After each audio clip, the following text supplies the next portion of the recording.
Hindi ko akalaing isang bata lang na walang silbi ang ipapadala ng iyong ama para pabagsakin ako. Bitiwan mo ako! Alisin mo ang marumi mong kamay sa mga kamay ko! Alam kong ikaw si Thanos, ang hari ng kadiliman! Isa kang demonyo na dapat ng parusahan! Hindi ako mahina! Ako magpapabagsak sa'yo! Kung nakilala lang kita kagad, hindi ka na makakapagsalita dahil napaslang na kita! Tumigil ka! Walang kayong laban sa kapangyarihan ko! Pagmasdan mo mga tao, ang mga alagad ko sa ibaba. Nakita mo ba kung paano nila ako sinasamba? Kung paano nilang tinanggap ang kapangyarihan ko? Huwag mo na subukang kumawala dahil hindi lalabas ang sandata mo hanggat hawak ko mga kamay mo. Tignan mo kung gaano kalakas ang kapangyarihan ko sa mga tao. Ganyan ang gagawin ko sa mga taong sumasamba sa salapi, kapangyarihan at pagiging sabik sa laman ng tao. Lahat sila ay ako ang kinikilalang Diyos. Wala ka nang magagawa. Diyan ka nagkakamali. May magagawa ko para pigilan ka. Hindi mo sila magiging alagad dahil hindi ikaw ang Diyos. Para sa amin, nag-iisa lang ang aming Panginoon. Kaya tumigil ka na at maglaban tayo ng patas dahil ibabalik kita sa ilalim ng lupa. Ramdamin mo ang lakas ng kapangyarihan ng aking sandata!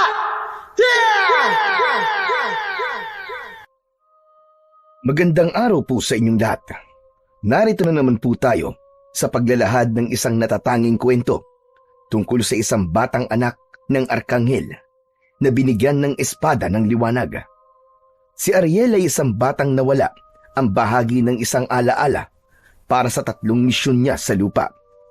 Dito niya makikilala ang mag-asawang tutulong sa kanya laban sa kasamaan. Paano niyang mapapabagsak ang hari ng kadiliman? Magtatagumpay kaya siya sa kanyang misyon? Sama-sama po nating pakinggan ang buhay at pakikipagsapalaran ni Ariel laban sa kasamaan. Ngunit bago po ang lahat mga idol, huwag po nating kalimutan mag-subscribe at i-hit ang notification bell sa aking YouTube channel na The Voice Addict at Apong Isaak para sa mas marami pang makapigil hiningang kwentong aswang at katatakutan mula sa mundo ng kababalaghan.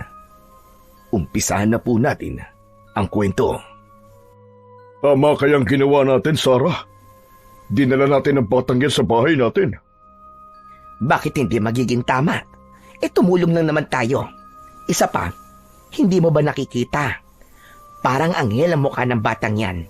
Hindi nakakasawang titigan. Kahit siya ay natutulog. Sarah, hindi ka pa rin ba nadadala sa mga natutulungan natin?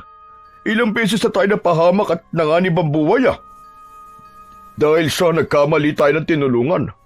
Nung minsan mailigtas natin ang buhay ng mamamatay tao at wanted sa pulisya. Aba, ano nangyari? Imbis na pasasalamat ang sabihin niya sa atin, nakuha pa niya akong saksakin. Pero ibang tao ito, Beloy. Bata pa. Hindi sila magkapareho ng lalaking yon. Hindi tayo magsasawang magligtas ng buhay ng mga tao, lalo na kung kaya naman nating tumulong. Hintayin natin siyang magising para malaman natin kung paano siyang napunta sa basurahan na yon. Wala naman siyang galos o sugat sa katawan. Kaya nakapagtataka kung bakit siya napunta roon. Basta, hindi pa rin ako mapalagay sa pagtulong natin sa batang yan. Paano kung biktima pala siya ng mga kidnapper at mayaman ang kanyang pamilya? Aba, baka tayo pa ang ipahuli ng batang yan sa mga pulis. Anong gusto mo, Beloy? Ibalik siya sa mabahong tambak ng basura na yon, ganun ba? Habang nilalangaw ang katawan at nakabilad sa init ng araw. Ganun ba talaga tayo kasama? Aba, Beloy, dati na natin tong ginagawa. Pero bakit ngayon ka pa nagkakaganyan? Hindi ko rin alam, Sarah. Hindi ko alam kung bakit kinakabahan ako sa batang yan. Marami na tayong natulungan. Pero iba Iba talaga nararamdaman ko sa kanya. Parang nahihirapan akong huminga kapag nakikita ko kanyang muka. Baka naman naaalala mo lang sa kanyang namatay nating anak na si Nilo. Kaya ka nagkakaganyan. Hindi, Sarah. Basta ang hirap ipaliwanag eh. Malalaman lang natin kapag nagising na siya at kung sino ba siya talaga. Dinig na dinig ng may 9 na taong gulang na si Ariel ang pagtatalo ng isang babae at lalaki sa kanyang tabi. Kaya kahit gising na siya, ay hindi niya magawang maimulat ang kanyang mga mata. Hindi niya alam ang kanyang gagawin dahil wala siyang maalala kung paano siyang napunta sa mag-asawa.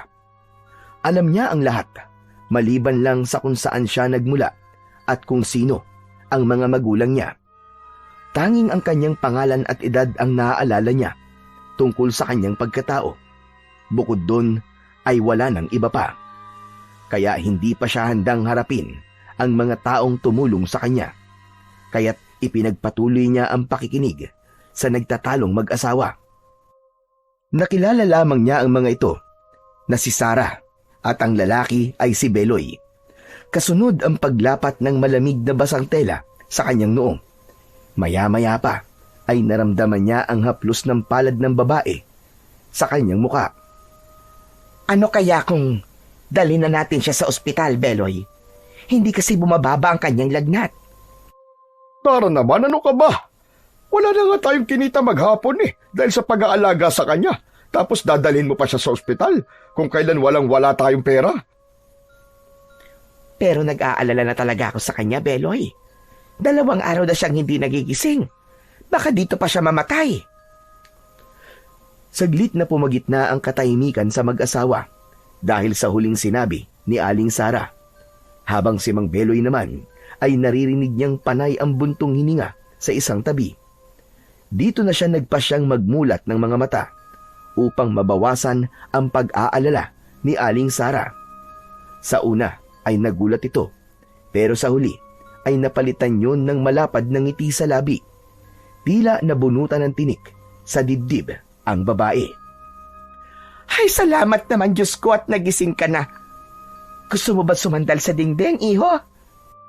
Tumango si Ariel bilang pagtugon sa alok nito, habang pasimple naman siyang sumusulyap sa nakatayong lalaki sa tabi ni Aling Sara. Bakas din sa mukha ni Aling Sara ang tuwa, habang si Mang Beloy naman ay mariing nakatitig sa kanyang muka. Tila binabasa nito ang mga iniisip niya. Bumangon siya at sumandal sa dingding. Kaya naman, nagsimula ng magtanong si Aling Sara sa kanya. Iho, tagasang ka ba? Paano ka napunta sa basurahan? Pasensya na po. Hindi ko po maalala kung bakit po ako napunta sa basurahan na yun eh. Tanging ang pangalan ko lamang po at edad ang natatandaan ko. Pwede ba yun? Ang alam ko sa mga nawawalan ng alaala lahat ng tungkol sa kanilang pagkatao, nakakalimutan nila. Baka naman may tinatakasan ka lang at nagkukunwari ka para makahanap ka ng mabibiktima. Beloy naman, ano bang klaseng tanong yan? Pambihira ka. Saka may ganun talagang sakit. Yung sinasabing temporary amnesia. Minsan nga iisang tao lamang ang naaalala ng nakakaranas nito dahil sa trauma sa nangyari sa kanya. Mukha naman nagsasabi ng totoo ang bata eh. Teka, ano nga bang pangalan mo, iho? Ako po si Ariel. Ariel po ang pangalan ko. At 9 na taong gulang na po ako. Marami nga po palang salamat sa pagtulong niyo po sa akin. Tatanawin ko po itong malaking utang na loob sa inyo. Ay, walang anuman yon. Ang mahalaga ay ligtas ka na. Madalas naman kaming tumutulong sa iba eh. Kung gusto mo, dito ka na muna tumira sa amin hanggat hindi mo pa naaalala ang pinagmulan mo. Ano ka ba, Sarah? Tumigil ka nga. Ayak ka na naman sa paganyan-ganyan mo eh. Kaya tayo napapahamak. Dalhin na lamang natin siya sa mga pulis at sila na ang bahalang humanap sa pamilya niya. Beloy, ano na bang nangyayari sa'yo? Kanina ka pa nagkakaganyan na. Hindi ka naman dating ganyan. Ikaw pa nga nagagalit sa akin kapag hindi ako tumutulong sa iba. Huwag na po kayong magtalo. Pwede naman po niyo akong dalhin sa presinto o sa mga pulis po para hanapin po yung pamilya ko. Pasensya na po. sa malaking abala ko po sa inyong mag-asawa. Nako, pasensya ka na rin sa mga nasabi ng asawa ko ha. Nag-aalala lang naman siya dahil ilang beses na kaming tumulong sa iba pero sa huli ay muntik na kaming mapahamak. Ang totoo kagagaling lang ni Beloy sa ospital dahil sinaksak siya ng lalaking tinulungan namin noong nakaraang araw. Hindi namin alam na number 1 wanted pala sa mga pulis yung lalaking yon. Pero sa kaso mo, alam ko naman na mabuti kang bata. Kaya't dumito ka na lang muna hanggat hindi mo pa naaalala ang nakaraan mo. Huwag kang basta maniniwala sa panlabas nilang anyo, Sarah. Marami na ang kawatan ngayon at karamihan sa kanila ginagamit na pati mga bata para makalamang sa kapwa nila. Hindi natin lubusang kilala ang batang yan. Kaya isauli mo na siya, Sarah. Baka inahanap na rin niya ng kanyang totoong pamilya. Wala nga siyang maalala, Beloy. Bakit ba ang init-init ng ulo mo sa kanya? Hindi natin siya maaaring husgahan. Alam ko, nararamdaman ko na totoo ang sinasabi ng batang ito. Lumabas ka na nga muna rito at maganda ng pagkain para sa mga batang kalye. Mamaya pupunta na sila rito. Kailangan may maibigay tayo sa kanila. Batang kalye? Kung ganun po tumutulong po kayo sa mga bata? Kahit magbabasura lang po kayo?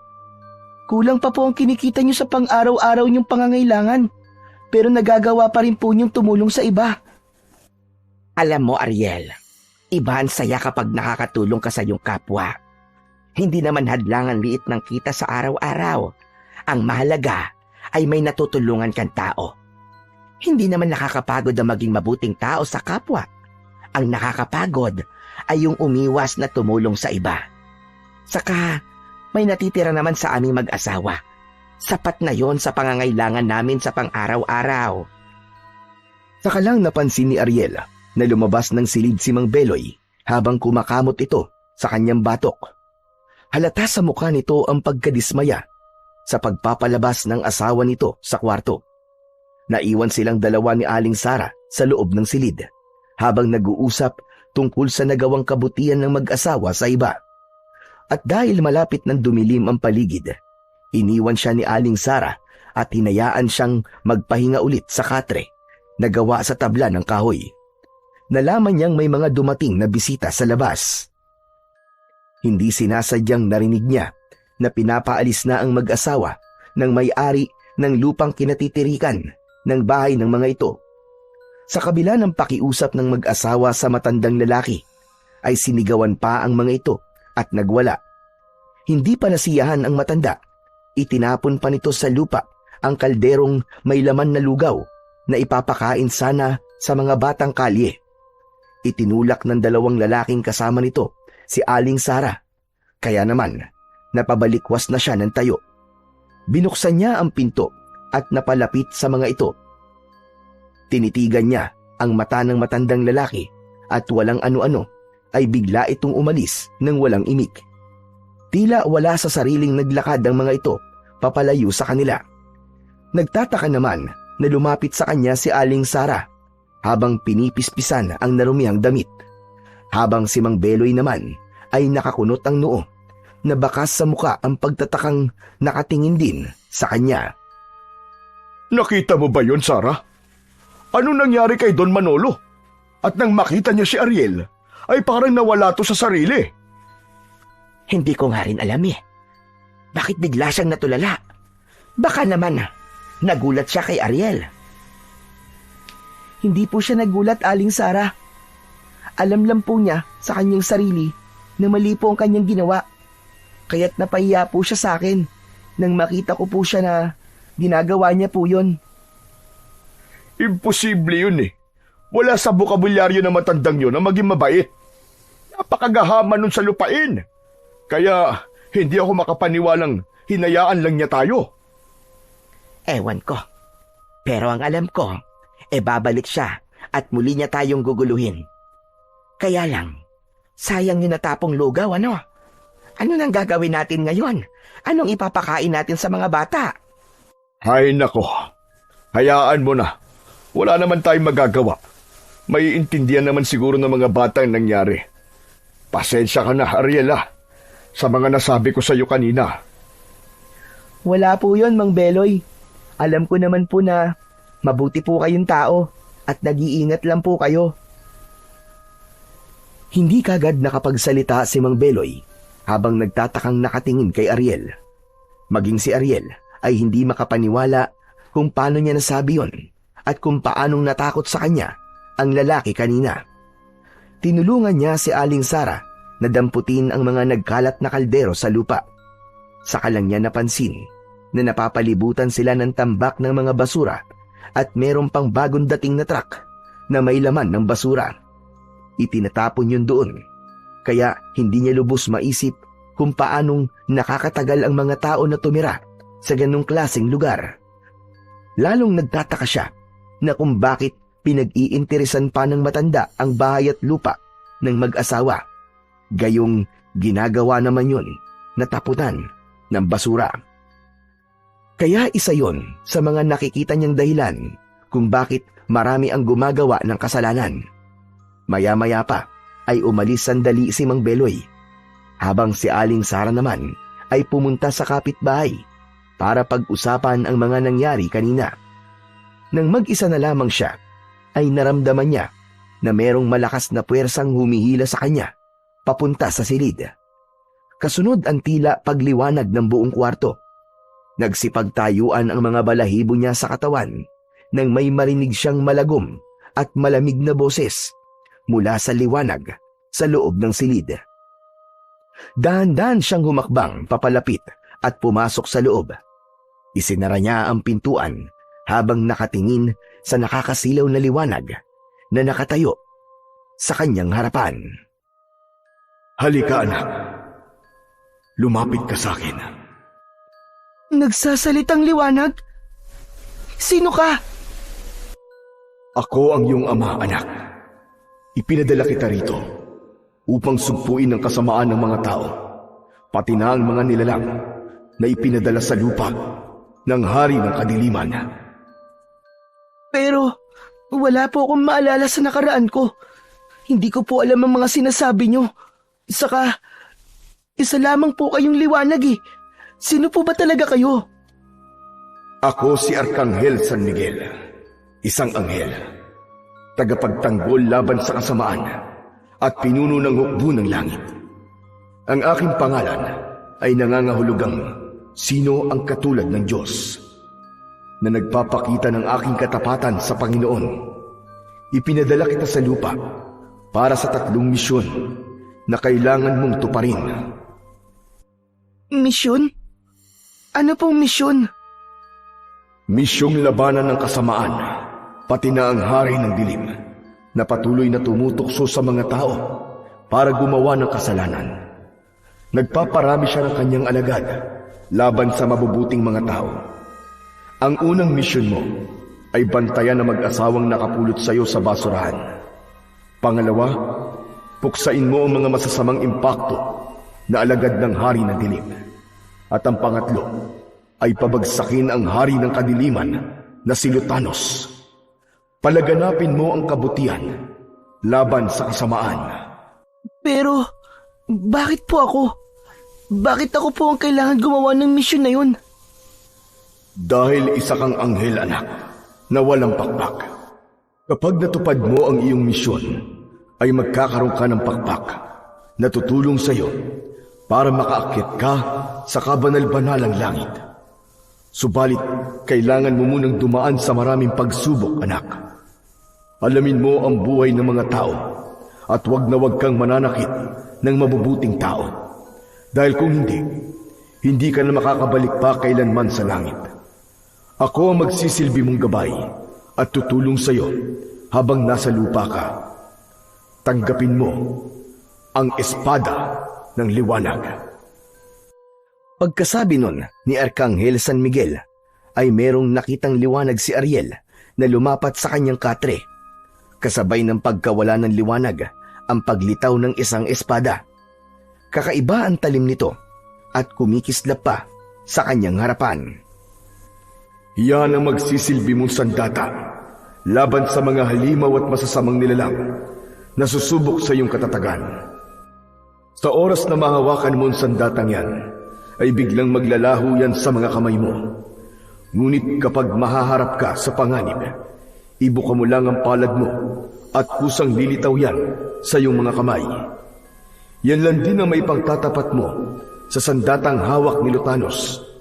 Umaasa akong magagawa mo ang misyon mo, anak. Mag-iingat ka. Hangad ko ang tagumpay mo laban sa kasamaan. Kanina pang nawala ang liwanag sa kanyang harapan, ngunit tulala pa rin siyang nakatingin sa espada na nasa ibabaw ng kanyang katre. Hinawakan niya ito at iniangat sa ere. Nagulat siya nang bigla yun nagkaroon ng nakakasilaw na liwanag at mas lalong humaba ang talim. Maya-maya pa ay unti-unting naglaho yun sa kanyang mga kamay. Palatandaan yon na walang masamang nilalang sa kanyang paligid. Umasa po kayo. Nagagawin ko po ng maayos ang misyon ko. Laban sa hari ng kadiliman. Nawala ang ngiti sa mga labi ni Ariel nang marinig niya ang boses ni Aling Sara sa labas ng kanyang silid. Magkakasunod din ang katok nito sa dingding ng pinto niya. Ariel, iho! Ariel! Buksan mo nga ang pinto. Sino ba ang kausap mo dyan? Inayos na muna ni Ariel ang kanyang sarili bago niya nilapitan ang pintuan. Hinawakan niya ang seradura nito, saka hinila ang pinto para buksan. Tumambad sa kanyang paningin ang nakatayong si Aling Sara. Nakakunot ang noo nito na sumilip pa sa loob ng kwarto bago siya nito muling tinignan. Iho, narinig ko na parang may kausap ka kanina. Ano bang nangyayari sa'yo? Wala po yun, Aling Sara. Pinipilit ko po kasing alalahanin kung sino po talaga ako. Nahihiya na po kasi ako sa inyo ni Mang Beloy eh. Ano ka ba namang bata ka? Ayos na, hindi ba? Pumayag na si Beloy na dito ka na muna pansamantalang titira sa amin hanggat wala ka pang naaalala sa mga nakaraan mo.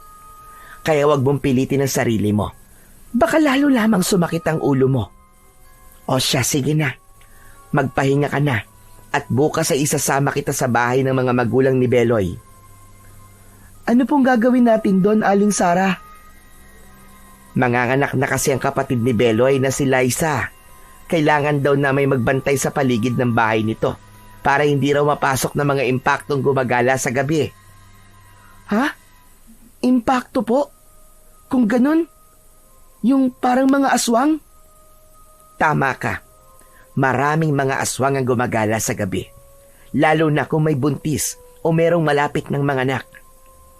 Magulo ang lugar na ito. Mahihilig sa away ang mga tao. Ganon din ang kaguluhan sa masasamang elemento na patuloy na nagdudulot sa amin ng kilabot. Tanging ang pagdarasal na lamang sa dakilang lumikha ang aming kinakapitan. Sana, meron isang nilalang na tatayo at lalaban sa kampo ng kadiliman. Hala, sige na. Napapahaba na yata ang pagkikwento ko sa iyo. Malalim ng gabi. Kailangan mo na rin magpahinga. Kayo rin po. Magpahinga na rin po kayo, Aling Sara. Maraming salamat po sa pagtulong niyo sa akin, ha. Bahala na po ang Diyos sa inyong kabutihan. Isang matamis na ngiti lang ang isinukli ni Aling Sara sa mga sinabi sa kanya ni Ariel. Saka nito isinara ang pinto at pumasok sa loob ng silid nito. Hindi niya nakita si Mang Beloy. Marahil ay nauna na itong umuwi sa bahay ng kapatid. Kinabukasan ay may hinang yugyug sa kanyang balikat ang nagpagising sa diwa ni Ariel. Nakita niyang nakabihis na si Aling Sara at may dala na itong pagkain para sa kanya. Ariel, bumangon ka na at kumain, ha. Iahanda ko lang ang isusuot mong damit. Mukhang kasya naman sa'yo ang damit na naiwan ng namatay kong anak na si Nilo. Ano po? Kung ganun po may namatay po kayong anak? Nakikiramay po ko sa inyo, Aling Sara. Salamat, Ariel. Biktima siya ng mga batang dinudukot ng puting ban para isaboy ang dugo sa mga bagong ginagawang tulay. Ngayon ko lang nalaman na inaalalayan pala ng dugo ng bata ang mga ginagawang tulay para daw mas lalong tumibay. Tignan mo nga naman ang kasabihan niya. Parang ang hirap paniwalaan. Napakawalang puso naman po ang gagawa ng ganung bagay sa kanya. Talaga po palang nagkalat na po ang masasamang elemento sa mundo natin. Kaya nga, mas lalo kaming lumalapit sa Panginoon upang palagi niya kaming gabayan sa lahat ng oras. Wala talaga mga puso ang kampo ng kadiliman. Masasama silang nilalang na walang konsensyang pumapatay sa mga inosenteng kabataan. Nakakalungkot lang na hanggang ngayon, patuloy pa rin sila sa paggawa ng kasalanan. Kung ganun po hindi magtatagal, mawawala rin po sila sa mundo. Parurusahan po sila ng ating Panginoon dahil po sa kanilang kabuktutan. Maghintay lamang po kayo, Aling Sara. Sigurado po kung hindi po kayo pababayaan ng Panginoon. At may katapusan din po ang kanilang kasamaan. Sana nga, Ariel. Sana nga. At magdilang anghel ka. Nang matapos na ang paghihirap ng aking kalooban, pati na ang ibang mga ina na nawalan ng anak dahil sa kasamaan nila. Saglit na nagpaalam sa kanya si Aling Sara para ikuha siya ng damit. Naiwan siyang kumakain ng pagkaing dala nito para sa kanya. Tama ang kanyang nalaman. Nakagabi pa ngang umalis si Mang Beloy para bantayan ang manganganak nitong kapatid. Saktong naubos niya ang pagkain. Ang pagbalik naman ni Aling Sara, dala ang kulay puting t-shirt at maong na short. Oh, heto Ariel, isuot mo ang mga damit na ito at pagkatapos mong maligo, ha? Para sumingaw na rin ang init mo sa katawan at mawala na ang lagnat mo. Marami pong salamat, Aling Sara. O sige na, bilisan mo ng kumilos at hihintayin kita sa labas. Kinuha na muna nito ang lahat ng pinagkainan niya saka lumabas sa silid. Pagkasara nito ng pinto ay saka naman siya naligo at nagmamadaling nagpalit ng damit. Sakto ang damit ni Nilo sa kanya. Kaya nang matapos na siya sa kanyang pagbibihis at mahihandaan sarili, ay lumabas na siya ng kanyang silid. Diretso hanggang sa labas ng bahay. Bahagyang napaunat sa pagkakatayo si Aling Sara nang makita nitong sakto ang damit ng kanyang anak sa kanya. Sa likod nito, ang naghihintay na tricycle. Isang matandang lalaki ang driver nun na nakatingin naman sa unahan ng daan. Agad silang sumakay ng tricycle habang nakatingin lang sa kanya si Aling Sara. Napansin niya ang nangingilid na luha sa mga mata nito. Pasensya na po. Hindi ko na lang po sana ito isinuot kung malulungkot lamang po kayo ng ganyan. Hindi. Ayos lang ako, Ariel. Bigla ko lang kasing naalala ang aking anak sa'yo. Yan din kasi ang huling suot na damit ni Nilo bago siya nawala. Yan din ang damit na madalas yakap ni Beloy, lalo na kung matutulog siya. Sige na, hindi na ako malulungkot. Malayo pa ang biyahe natin at baka mamayang gabi pa tayo makarating. Masyadong liblib ang lugar nila at kaunti lang ang bahay. Kaya siguro pinapamahayan ng mga impaktong halimaw. Ano po bang mga itsura nila? Minsan na kaming nakakita ng impakto. At hindi ko halos mailarawan kung gaanong nakakatakot ang kanilang mga itsura. May pakpak sila, nakatulad sa mga ibon. Ang kanilang mga mata naman ay parang mata ng ahas. Kulay dilaw yon na may guhit na itim sa gitna ng kanilang mga mata. Basta, nakakatakot. Hindi mo gugustuhin makita sila. Pagkatapos maipaliwanag ni Aling Sara ang itsura ng impakto, ay pumagitan ang katahimikan sa kanilang dalawa. Seryoso rin ang driver na nakatingin sa unahan ng daan. Ilang oras ang lumipas ay madilim na ang paligid. Nakadalawang salin din ng gasolina ang lalaki sa sasakyan nito. Maya-maya pa ay biglang tumirik ang kanilang sasakyan sa gilid ng kalsada.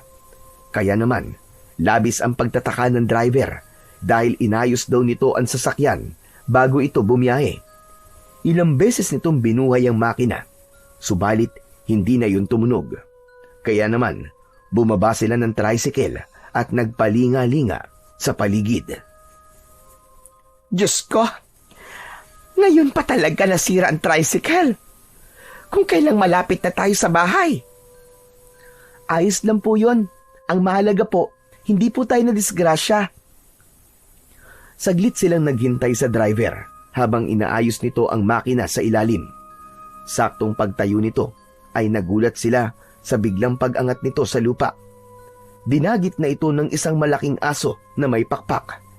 Narinig na lamang ni Ariel ang malakas na sigaw ng lalaki habang humihingi ng tulong.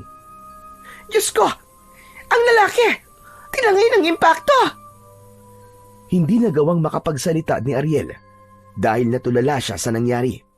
Nabigla siya at hindi niya kagad inaasahang sasalakayin ito ng aswang. Wala nang ibang paraan. Makikita kagad ni Aling Sara ang kanyang sandata. Ibinuka niya ang kanyang kamay sa ere at biglang lumitaw ang espada na merong malakas na liwanag.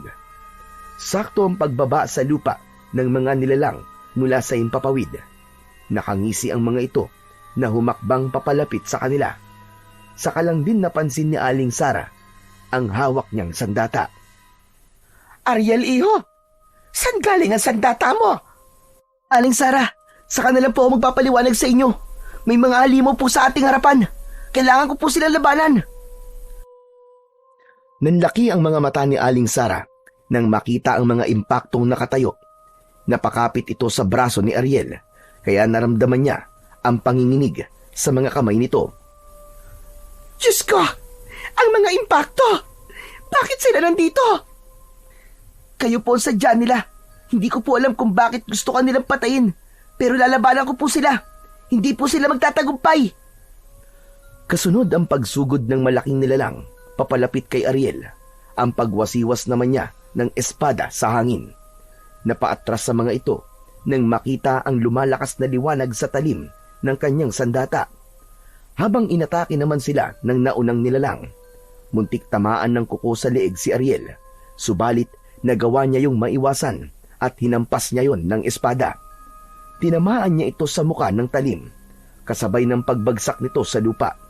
Umaangil itong nakatingin sa kanya na halata ang sakit sa muka nito. Tumalon siya ng mataas, diretso ang patak sa tiyan ng halimaw, sabay tarak niya ng kanyang espada ng liwanag sa dibdib nito. Nagulat ang lahat sa epekto ng espada sa katawan ng nilalang. Bumulwak ang kumukulo na kulay itim na putik mula sa sugat nito at unti-unting tinunaw ang buong katawan ng impakto. Nasaksiyan yon ng mga kasamahan nito at isa-isang lumipad pabalik sa himpapawid. Kaya naman, mabilis na binunot ni Ariel ang kanyang sandata sa pagkakabaon sa putik at nagulat siya sa isa pang kakayahan ng kanyang espada. Tumaas ang liwanag ng kanyang espada hanggang sa maabot ang mga impakto sa himpapawid. Tinamaan ng mga ito sa pakpak, ang iba naman ay sa katawan. Isa-isa itong bumagsak sa lupa habang namimilipit sa sakit. Nilapitan niya ang mga ito at pinagsasasaksak niya sa leeg, katulad sa naunang nangyari sa aswang. Kumulo ang umuusok na kulay itim na putik mula sa sugat na nilikha ng kanyang sandata hanggang sa tinunaw nito ang katawan ng mga impakto. Bumalik ang mga ito sa pagiging abo. Nang maubos niya ang mga kalaban, ay saka naman siya tumayo at lumingon sa kinatatayuan ni Aling Sara. Nakaawang ang bibig nito habang nakatingin sa kanya. Bigla itong natulala at hindi makapaniwala sa kanyang mga nakita. Kaya naman, nilapitan niya ito at hinawakan ng kamay. Biglang nahilan nito ang kamay at umatras papalayo sa kanya. Bakas ang takot sa mga mata ng babae. Sino ka? Sino ka ba talaga? At paano mo silang natalo? Bago sumagot si Ariel, ay naglaho rin ng espada sa kanyang mga kamay. Indikasyon yun na wala ng banta ng panganib sa kanilang paligid. Hindi niya alam kung paano niyang ipapaliwanag kay Aling Sara kung sino nga ba siyang talaga. Akma na magtatapat na sana si Ariel sa babae nang makita niya ang lumitaw na liwanag sa likuran ni Aling Sara. Wala kang sasabihin sa kanya tungkol sa misyon at kung sino ka ban talaga. Alam niyan tungkol sa mga agimat. Yun na lang muna ang gamitin mong dahilan para maipaliwanag mo kung sino ka. Mag-iingat ka, anak. Marami pa ang mga nagkalat na masasamang nilalang na susubok para makuha ang mag-asawang yan. Magtatanong pa sana si Ariel sa liwanag nang bigla na itong naglaho sa kanyang harapan. Hindi niya alam kung bakit kailangan niyang proteksyonan ang mag-asawa laban sa masasamang elemento. Tinatanong kita, Ariel. Anong nangyayari? Paano ka nagkaroon ng sandatang naglalaho? At ang mga halimaw sa itaas ng himpapawid, nagawa mo silang pabagsakin gamit lamang ang liwanag ng espada mo. Aling Sara, hindi ko rin po alam kung paano po nangyari yun eh. Maging ang paglitaw po ng espada sa mga kamay ko. Ang natatandaan ko lang po ay meron po akong agimat na papatay sa mga masasamang nilalang na kagaya ng impakto. Bukod po ron, wala na po akong maalala. Diyos ko, hanggang ngayon nanginginig pa rin ang mga kamay ko. Tignan mo. Hindi ako makapaniwala sa mga nagawa mo, iho. Nakikiusap po ako sa inyo, Aling Sara. Sana po ay wala pong ibang tao ang makakaalam tungkol sa kakayahan ko. Siyempre hindi. Mas iingatan pa nga kita ngayon dahil sa kakayahan mo. Kung totoong may agimat ka, nangangahulog ang mabuti kang tao at ikaw ang ipinadalang sugo para puksain ang mga nilalang ng kadiliman. Kaya lang, natatakot ako para sa iyo, iho. Dahil ang mga napatay mo ay mga alagad lang. Siguradong may namumuno sa kanila. Hindi niyo po kailangan matakot sa kanila, Aling Sara. Kung nasa panig po kayo ng kabutihan at matibay po ang inyong paniniwala sa Diyos. Aling Sara, ano na po ang gagawin natin? Nawala na po ang driver ng tricycle eh. No pa nga ba? Kailangan na nating maglakad. Malapit na lamang ang bahay ng nanay at tatay sa lugar na ito. Tara na, at baka marami pang dumating na impakto dito. Diyos ko, nininervyos na talaga ako. Nagsimula na silang maglakad sa madilim na bahagi ng kalsada. Mabuti na lamang at kahit paano ay maliwanag ang sikat ng buwan. Biglang naalala ni Aling Sara ang tungkol sa nakita nitong epekto ng espada sa katawan ng mga nilalang. Diyos ko, iho. Hindi talaga ako makapaniwalang nagiging mga putik ang nilalang na tinatamaan ng iyong espada hanggang sa maging abo na lamang sila. Isang pambihirang sandata ang nasa kamay mo, Ariel. Ako rin po, Aling Sara. Nabigla din po ako sa nakita ko eh. Lalo na po nang lumabas po ang kumukulong putik sa mata at bibig at mga ilong ng impakto. Talagang hindi po nila kinaya ang sakit mula po sa talim ng aking espada. Kung ganon, ay malaki ang maitutulong mo sa pagbabantay sa hipag ko. Hindi na sumagot si Ariel sa sinabi ni Aling Sara. Nag-aalala siyang mas dumami pa ang makakakita sa kanyang kakayahan at masira ng tuluyan ang kanyang misyon. Kahit na anong mangyari, kailangan niyang tuparin ng misyon upang maging isa na siyang ganap na anghel. Pero parang pinanghihinaan siya ng loob. Lalo pa at hindi mawala sa kanyang isip ang nakakatakot na itsura ng mga nilalang. Hindi pa niya nakakaharap ang hari ng kadiliman na si Lutanos. Paano pa kung ito na ang kalaban niya? 50 minuto nilang nilakad ang kalsada papunta sa bahay ng mga biyanan ni Aling Sara. Pagdating nila roon, ay nakita nilang naglilibot si Mang Beloy sa paligid ng bahay na gawa sa kahoy at dahon ng anaw ang bubong. May dala itong bao na merong lumalabas na usok. Amoy insenso't kamangyan ang singaw nito. Saglit na tumigil ang lalaki sa ginagawa at nagtatakang napatingin sa kanila. Mabilis itong lumapit kina Ariel at Aling Sara. Aba, nasa nasasakyan nyo? Saka bakit ganyan ang mga itsura nyo? Pawisan at namumutla. Nako, samahan mo muna kami ni Ariel sa loob ng bahay at kailangan naming uminom ng tubig. Ano ba kasi nangyari sa inyo at pagod na pagod kayo? Saglit lang, ilalapag ko lang itong bao para masamahan ko kayo sa loob. Sabay na silang pumasok sa loob ng bahay. Pagdating nila sa loob, ay napansin kagad ni Ariel Marami ang tao sa sala. Nagdadasal ang mga ito, habang ang iba naman ay may hawak na palaspas. Umuusok din yon, at ang usok nito ay ikinakalat sa pinto ng silid, kung saan ay naririnig naman niya ang mahihinang pag-ire ng babaeng manganganak. Biglang lumamig ang hangin na humahampas sa kanyang braso, na parang nagbabantang lumabas ang kanyang espada. Napatingin siya kay Aling Sara. Bumakas ang pag-aalala sa mukha nito nang makita ang pag-aalala sa kanyang mga mata.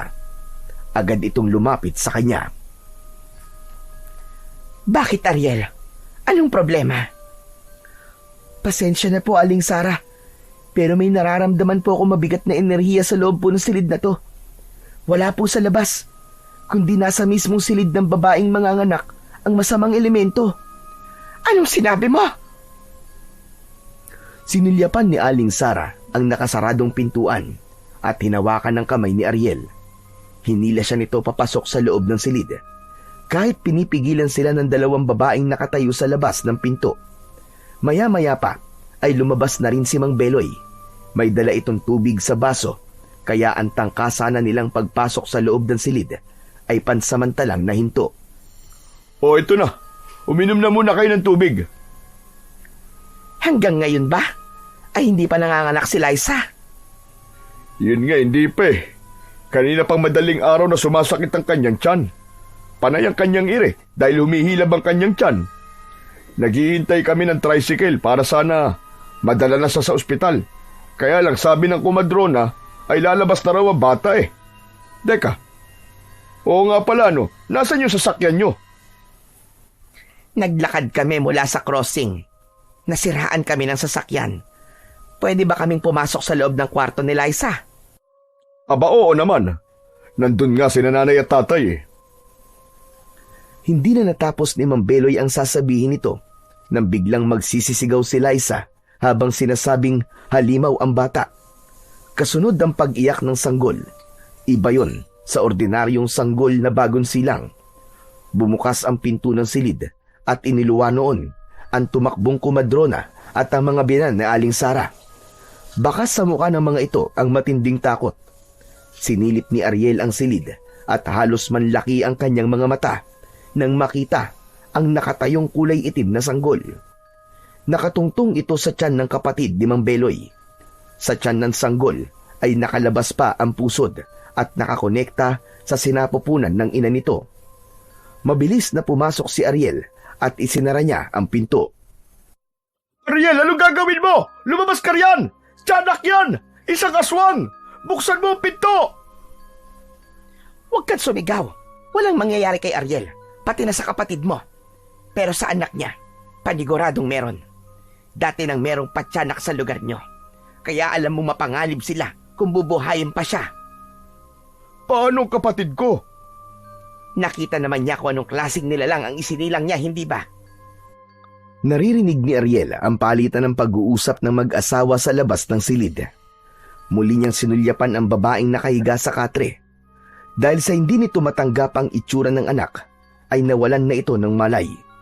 Sa kanya ibinuka ang kanyang kanang kamay at lumabas roon ang kanyang espada. Nagpalipat-lipat ang patyanak sa bawat kanto ng silid.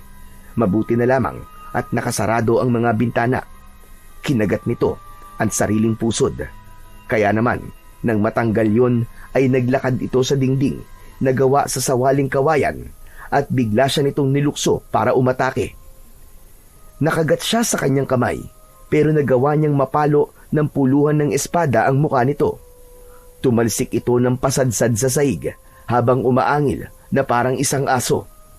Nilapitan niya ito at takma nang itatarak niya ang kanyang espada sa katawan ng patyanak nang bigla itong mag-anyong sanggol. Kaya hindi niya kagad na ituloy ang gagawin. Tila nawala siya sa kanyang sarili at bibitiwan niya sana ang kanyang espada para sana kargayin nito. Pero biglang lumaki ang bibig nito at lumitaw ang malapating nitong mga ngipin. Saka kumulubot ang balat. Lumaki ang mga mata. Tumulis ang tenga hanggang sa magmukha na itong paniki. Tumalon ito at lumambitin sa kanyang kulay puting damit para sana kagatin siya sa muka. Ngunit Nahawakan niya ito sa leeg at naihagis. Habang nasa ere, ay ubod lakas niya itong tinaga ng kanyang espada. Nahati ang katawan nito sa gitna. Bumagsak ito sa sahig na gawa sa tabla ng kahoy. Nagkikikisay ang katawan nito hanggang sa unti-unting lamunin ito ng putik. Naging maputing likido ito at sakto ang paglaho ng kanyang sandata, ang pagbalandra naman ng pinto ng silid. Iniluwa noon ang nag-aalalang si Mang Beloy, pati na ang mga magulang nito na umiiyak. Hinanap ng mga ito ang patyanak at itinuro niya ang nabasang sahig, habang si Aling Sara naman ay nakita ang sugat niya sa kamay.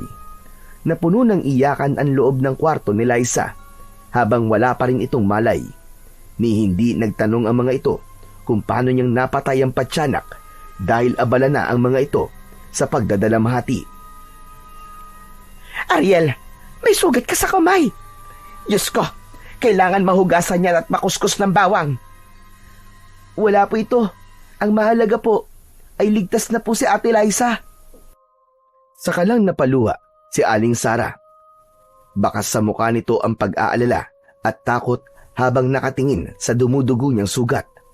Sinamahan siya nito sa kusina at ito mismo ang gumamot sa sugat niya. Nilagyan na rin ito ng benda ang kanyang kamay. Saka ito naupo sa bangko na gawa sa kahoy habang nagtatakang napatingin sa kanya. Hindi ko alam kung paano mong napatay ang patyanak, iyo. Pero kinakabahan na ako sa mga pinaggagawa mong bata ka. Hindi ako makapaniwalang meron kang kapangyarihang katulad ng espada. Hindi magtatagal. Marami ang makakaalam sa kakayahan mo. Malalagay ka sa panganib. Paano kung mamatay ka habang nasa poder kita? Hindi ko alam kung ano ang gagawin ko kung may mangyaring masama sa'yo. Kahit nasaan naman po tayo, Aling Sara, kung oras na po natin ay wala po tayong magagawa. Kaya habang buhay pa po tayo, ay gumawa po tayo ng kabutihan sa kapwa natin. Hindi po ako natatakot kung mapahamak man po ako o mamatay. Ang mahalaga po ay masugpo po ang masasamang nilalang na nanggugulo po sa sanlibutan. Mag-iingat po ako para hindi po kayo mag-alala. Siya nga po pala, patawarin niyo po ako sa nagawa ko sa anak ni Ate Liza. Biglang dumating si Mang Beloy at mahigpit na hinawakan nito ang kanyang braso at galit na tumingin sa kanya. Ariel, anong ginawa mo? Ano nangyari sa inyo ng patyanak na yun habang nasa loob kayo ng kwarto ng kapatid ko? Wala po akong ginawa, Mang Beloy. Beloy, bitiwan mo ang braso ni Ariel. Hindi ka na naawa sa bata. Hindi mo ba nakitang may sugat siya sa kamay? Inatake rin siya ng anak ni Liza. Tigilan mo na nga siya. Saka lang naramdaman ni Ariel ang pagluwag ng pagkapit sa kanyang braso ni Mang Beloy.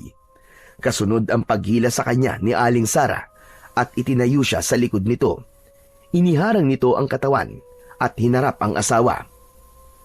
Hindi ko na alam kung ano ang mga nangyayari sa paligid natin. Halos lahat ng elemento ay lumalabas na sa lugar natin at patuloy na nang bibiktima ng mga tao. Isa pa nga sa mga inaalala ko, hindi namin alam kung paanong ipagtatapat kay Liza ang nangyari sa kanyang asawa. Aba, tila raw nawala ito sa sarili bago nagbikti kahapon. Pagkatapos kayo naman ay ang kanyang anak. Diyos ko, iniisip ko palang nasasabihin ito sa kanya para nang may mabigat na batong nakadagan sa dibdib ko. Si Aling Sara ay napataklob sa sariling bibig matapos nitong marinig ang sinabi ng asawa, habang si Ariel naman ay biglang kinabahan sa mga nalaman. Sa isip niya ay kaya siya ipinadala ng kanyang ama sa lupa ay dahil mas lumalakas na ang puwersa ng kasamaan sa lugar ng mag-asawa. Hindi na niya narinig ang mga sumunod na pinag-usapan ng mga ito dahil pinapasok na siya sa loob ng magiging kwarto niya. Dahil pagod at masyado ng malalim ang gabi, kagad na nakatulog si Ariel sa katre. Kinabukasan ay nagising si Ariel sa malakas na pagagulgol ng iyak ni Liza sa kabilang kwarto. Marahil ay alam na nito ang nangyari sa anak at asawa. Ilang beses niyang narinig na parang nawalan ng malay si Liza. Kaya naman, napabalikwa siya ng bangon sa higaan at lumabas ng kanyang silid. Oh, bakit bumangon ka na, Ariel? Magpahinga ka na muna. Narinig ko po kasing umiiyak si Ate Liza eh. Oo. Alam na kasi niya ang nangyari sa anak at asawa niya. Sinusubukan naman siyang pakalmahin ni Beloy.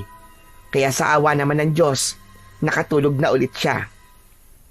Kahit sino naman po siguro na nasa kalagayan niya, hindi rin kagad matatanggap ang nangyari sa kanya. Pwede po ba akong maglibot-libot sa lugar niyo, Aling Sara? Pero wala namang magandang tanawin dito eh. Baka mainip ka lang. Gusto ko lang po sanang mamasyal at lumanghap ng sariwang hangin. Mukhang maganda po sa lugar niyo eh. Payagan mo na siyang gumala, Sara. Nakakainip naman talaga dito eh. Basta, wag lang lalayo sa bahay, Ariel ha. Maraming masasamang elementong nakatira rito, lalo na sa kakahuyan. Nakasandal si Mang Beloy sa gilid ng pintuan habang nagsasalita. Ang mga magulang naman ito ay masama ang tingin sa kanya, kaya't nagmamadali siyang umalis sa harapan ng mga ito. Nakasabay niya sa paglabas ng bahay ang kumadrona. Nag-usap sila habang naglalakad at nalaman niyang isang dating albularyo si Mang Beloy sa lugar na yon. Si Aling Sara naman ay isang dating kumadrona. Natigil daw ito sa ginagawang panggagamot nang mamatay ang anak na si Nilo. Hindi namalayan ni Ariel na nakarating na siya sa tabing ilog. May tulay na gawa sa kawayan at doon mismo tumawid ang matanda. Nang maiwan siyang mag-isa sa lugar na yon, ay muling nagpakita sa kanya ang malakas na liwanag na tanging siya lamang ang nakakakita. Ama, nag-aalala po ko na baka hindi ko po magampanan ang aking misyon. Natatakot po ko. Hindi po ako makapaniwalang may mga ganong nilalang na naninirahan sa lugar na to. Ano pong laban ko sa hari ng kadiliman? Kung kaya po niyang gumawa ng mga halimaw at tuksoy ng mga tao para magpakamatay. Bakit ka matatakot, anak? Nasa panig ka ng kabutihan. Ikaw ang gabay ng mga taong pinanghihinaan na ng loob dahil sa pagsubok. Bakit hindi mo tignan ang sugat mo sa kamay?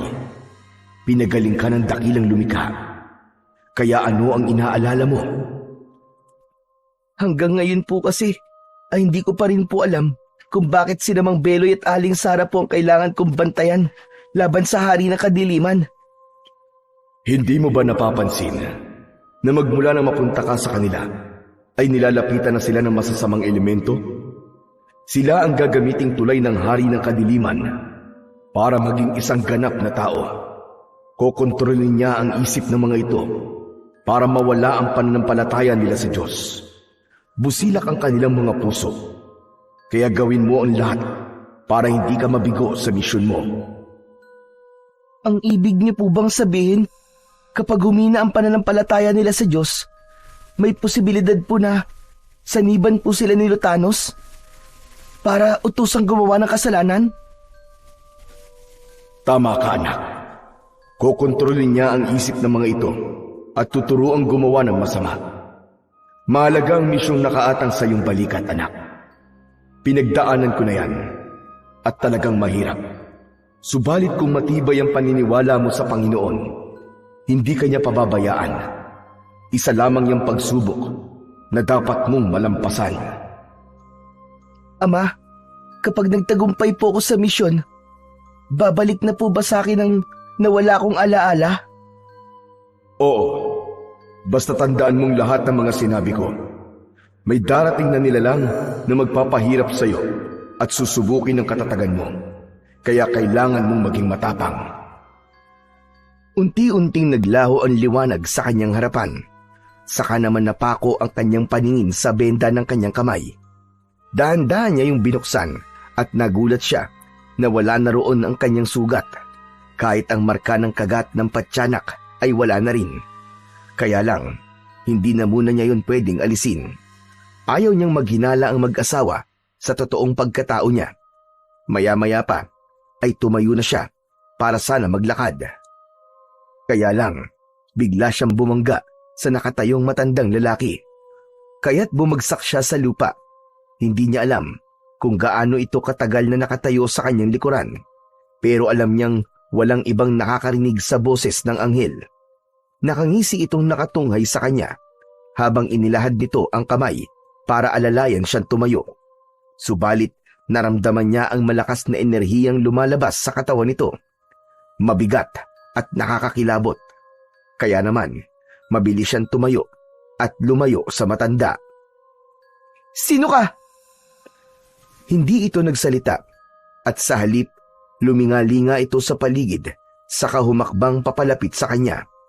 Nakangisi pa rin ito habang nakalahad ang kamay. Saka lang niya napansin na mahahaba ang mga kuko nito sa daliri. Akma na sanang hahawakan siya sa kamay nito dahil parang may malakas na puwersang humihigop sa kanya para tanggapin ang kamay. Biglang nagbago ang anyo ng matanda. Halos manlaki ang kanyang mga mata nang bigla itong naging isang halimaw. Tumabingi ang mukha nito at tinubuan ng dalawang mahabang sungay sa ulo. Dumilim ang kalangitan, kumulog at kumidlat. Tila nawala siya sa lugar na pinuntahan niya. Nakakakilabot ang mapula nitong balat. Maitim at matulis ang malalagari nitong mga ngipin. Pati na ang kulay itim nitong mga mata. Higit sa lahat, lumitaw rin ang buntot nito, pakpak na kulay itim at ang sandatang tridente. Hindi niya na nagawang palabasin ang kanyang sandata dahil nagawa na siya nitong mahawakan sa kanyang kamay at nailipad sa impapawid. Hindi ko akalaing isang bata lang na walang silbi ang ipapadala ng iyong ama para pabagsakin ako. Bitiwan mo ako! Alisin mo marumi mong kamay sa mga kamay ko! Alam kong ikaw si Lutanos, ang hari ng kadiliman. Isa kang demonyo na dapat ng parusahan. Hindi ako mahina. Ako magpapabagsak sa'yo. Kung nakilala lang kita kagad, hindi ka na makakapagsalita dahil lapas lang na kita. Umigil ka! Wala kayong laban sa kapangyarihan ko. Pagmasdan mo mga tao, ang mga alagad ko sa ibaba. Nakita mo ba kung paano nila ako sinasamba? Kung paano nila tinatanggap ang kapangyarihan ko?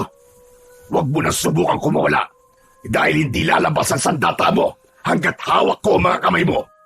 Tignan mo kung gaano kalakas ang kapangyarihan ko sa mga tao. Ganyan ang gagawin ko sa mga taong sumasamba sa salapi. Kapangyarihan at ang pagiging sabik sa laman ng tao. Lahat sila ay ako ang kinikilalang Panginoon. Wala ka nang magagawa! Diyan ka nagkakamali! May magagawa ako para pigilan ka. Hindi mo sila magiging alagad dahil hindi ikaw ang Diyos. Para sa amin, nag-iisa lang ang aming Panginoon. Kaya tumigil ka na at maglaban tayo ng patas. Dahil ibabalik kita sa ilalim ng lupa. Tikman mo ang lakas ng aking sandata! Isang malakas na pagsigaw ang ginawa ni Ariel at unti-unting lumabas ang kanyang espada sa kanyang kanang kamay. Pinatunayan ng kanyang kapangyarihan na walang magagawa ang hari ng kadiliman para pigilan ang paglabas ng kanyang sandata. Napaso ang hari ng kadiliman na si Lutanos dahil sa epekto ng liwanag at bumagsak ito sa lupa kasama siya.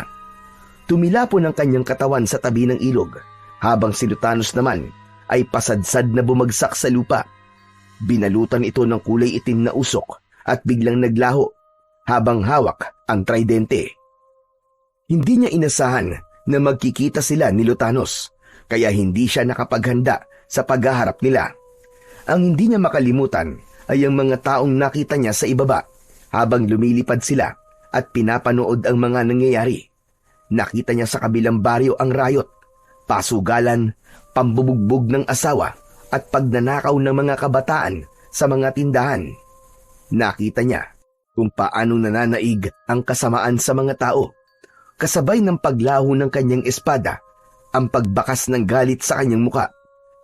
Pumatak ang kanyang luha sa kanyang mga mata. Mukhang nahuli na siya ng dating para mapigilan ito sa paghahasik ng lagim. Kaya naman, hindi niya akalain na maaabutan siya ni Aling Sara sa ganung kalagayan. Nakaluhod sa lupa habang umiiyak. Ariel, Diyos ko! Ano nangyayari sa iyong bata ka? Bakit ka umiiyak? Aling Sara, bakit nga? May nangyari ba sa'yo? Hindi na napigilan pa ni Ariel ang kanyang sarili. Napayakap siya rito ng mahigpit at malakas na napaiyak habang hinahaplos nito ng palad ang kanyang likuran. Tahan na. Umuwi na tayo. Mabuti na lamang at sinundan kita rito. Saka lang nawala ang luha sa kanyang mga mata at naglakad pabalik sa bahay. Kaya lang, hindi nila napansin na ibang daan na ang kanilang tinatahak. Pareho nilang hindi kabisado ang lugar, kaya hindi rin ito napansin na naliligaw na sila. Saglit silang tumigil sa paglalakad at inilinga ang paningin sa paligid. Muling lumabas ang espada sa kanyang kamay at kahit tirik ang araw ay naramdaman niyang parang may mali sa lugar na kanilang napuntahan. Biglang lumitaw ang liwanag sa kanyang tabi, ang kanyang amang gabay. Humanda ka, anak. Nakita nila si Sarah. Talasan mo ang pakiramdam mo. Huwag mong hahayaang makuha nila si Sarah. Hindi sumagot si Ariel. Sa halip ay mahigpit niyang hinawakan ng puluhan ng espada at humarang sa unahan ni Aling Sarah para proteksyonan ito laban sa mga nilalang na nagtatago sa likod ng mga puno. Maya-maya pa ay lumitaw ang mga ito sa kanilang harapan. 6 na malalaking usa na may kakaibang anyo. Ang malasangan nitong sungay ay merong matutulis na dulo, habang ang mapupulang mga mata ay nakatingin sa kanilang kinatatayuan. Idagdag pa ang pagtulo ng malalapot nitong laway sa bibig. Inihanda niya ang espada ng liwanag at itinutok sa mga ito. Biglang nagkulay itim ang balat ng mga usa at mabilis ang takbong sumugod sa kanila. Sinalubong niya ng espada ang unang usang sumugod sa kanya. Tinamaan ito sa leeg, kaya naman bumagsak ito sa damuhan. Patalon niyang itinarak ang talim ng kanyang sandata sa dibdib nito. Bumulwak ang kumukulong putik mula sa sugat nito hanggang sa malusaw ang katawan ng usa. Akma na sanang tatayo siya para harapin ang 5 pang natitirang kalaban. Bigla naman siyang tumilapon sa ere. Mabilis siyang bumangon at iwinasiwas niya ang kanyang espada sa ere. Muli siyang sinugod ng isa pang usa at binanggaan siya nito sa kanyang tiyan. Pasadsad siyang muling tumilapon at bumagsak sa lupa habang namimilipit sa sakit. Naitukod niya ang kanyang espada sa lupa. Ariel! Mag-iingat ka! Huwag po kayo mag-alala, Aling Sarah. Dito lang po kayo sa likod ko. Anong klaseng nilalang ang mga yan, Ariel? Bakit ganyan ang kanilang mga itsura? Kalahi po sila ng mga impakto at kampon ng hari ng kadiliman na si Lutanos. Kahit na anong mangyari, ay wag po kayong hiwalay sa likuran ko. Muling itinutok ni Ariel ang kanyang sandata sa 5 kulay itim na usa na nakatayo sa kanilang harapan. Ikinakaskas ng mga ito ang unahang paa habang papasugod sa kanila. Isa-isang lumukso ang mga ito para atakihin siya. Subalit mabilis siyang umikot sa ere at iwinasiwas ang kanyang espada. Naramdaman niya ang pagtama ng kanyang sandata sa leeg ng 5 usa. Inulit niya ang pag-ikot sa ere, kaya tinamaan ng mga ito sa paa. Sabay-sabay na bumagsak ang mga ito sa lupa. Nilapitan niya isa-isa ang mga ito, saka itinarak ang talim ng espada sa mismong dibdib ng bawat isa.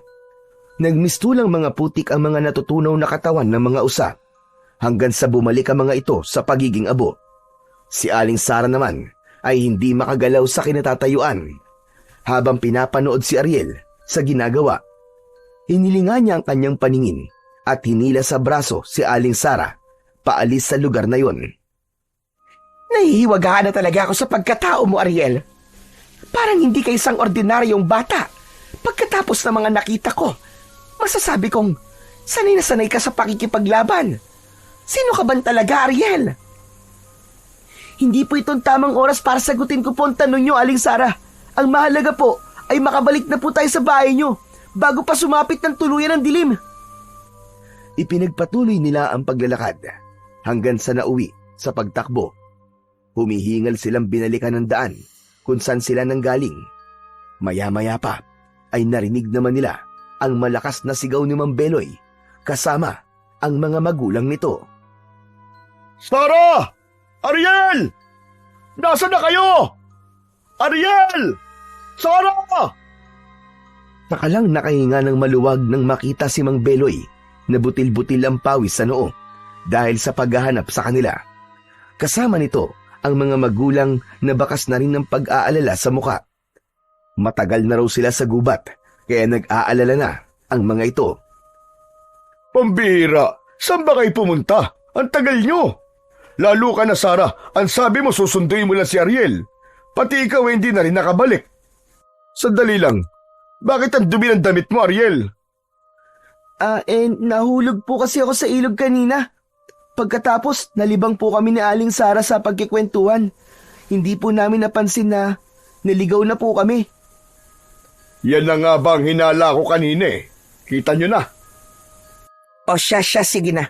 Umuwi na muna tayo at walang kasama si Liza ron. Nandito na tayong lahat. Nagpatiuna sa paglalakad si Aling Sara. Naramdaman kagad ni Ariel na parang sumama ang loob nito sa kanya dahil hindi niya nasagot ang tanong nito. Hindi niya lang talaga pwedeng ipagtapat dito ang tungkol sa misyon at sa kanyang totoong pagkatao. Habang si Mang Beloy naman ay kausap ang mga magulang habang naglalakad. Ilang minuto ang lumipas ay nakarating na sila sa bahay ng mga ito. Kaya lang ay hindi nila inaasahan ang madadatnang eksena. Hindi siya maaaring magkamali. May kulay itim na usok sa loob ng bahay ni Mang Beloy. Sa likod mismo ng nakatayong si Liza, paharap sa nakalawit na lubid mula sa bubong. Tila nawawala ito sa sarili. Mabilis na nakatakbo ang ama ni Mang Beloy at Liza para buhatin ito at ilayo sa lubid. Magtatangka sana itong magbikti habang nakatungtong sa bangko. Nahagip ng kanyang paningin si Lutanos na nakatayo sa pintuan ng bahay. Nakangisi itong nakatingin sa kanya na parabang nagmamalaki ito at ipinapakita kung ano ang kaya nitong gawin sa mga taong malalapit sa mag-asawa. Itinuro ng daliri nito si Mang Beloy na bumuhat sa kapatid para yung isang banta na ito naman ang isusunod. Nakuyom niya ang kanyang kamao at biglang bumundol ang kaba sa kanyang dibdib. Saka ito nagmalausok na kulay itim at naglaho sa kanyang paningin. Pwede ka nang umalis, Ariel? Ano po? Alam mo, magmula nang dumating ka sa buhay namin, sunod-sunod na ang kamalasang nangyayari sa amin. At kung hindi tayo napaaga sa pag-uwi, muntik na namang may mawalang buhay sa pamilya namin mag-asawa. Hindi ko na alam kung ano bang iisipin ko at kung ano bang meron sa'yo. Pwede ba? Layuan mo na lang kami mag-asawa. Aling Sara, huwag niyo pong sabihin yan. Pasensya ka na. Pero dating tahimik ang mga buhay namin. Pero nang bigla kang dumating sa buhay namin, nagkagulo na kami. Galit na iniwan si Ariel ni Sara. Hindi niya alam kung papasok ba siya sa loob ng bahay o aalis na lamang siya. Hindi niya maipaliwanag ang sakit ng mga salitang binitiwan ni Aling Sara para sa kanya. Kaya naman, humakbang siyang paatras at lumayo sa bahay ng mag-asawa. Tumigil siya sa malaking puno ng mangga at doon na muna pansamantalang tumambay. Babantayan niya mula sa malayo ang bahay ng mag-asawa para siguraduhin ligtas ang mga ito. Umakyat siya sa puno at muling lumitaw ang liwanag sa kanyang harapan. Bakit na naman po kayo nagpakita sa akin, Ama? Nakita niyo po ba ang nangyari sa akin kanina? Hindi ko po kayang labanan sila na mag-isa. Sinisisi mo na ba ako, anak?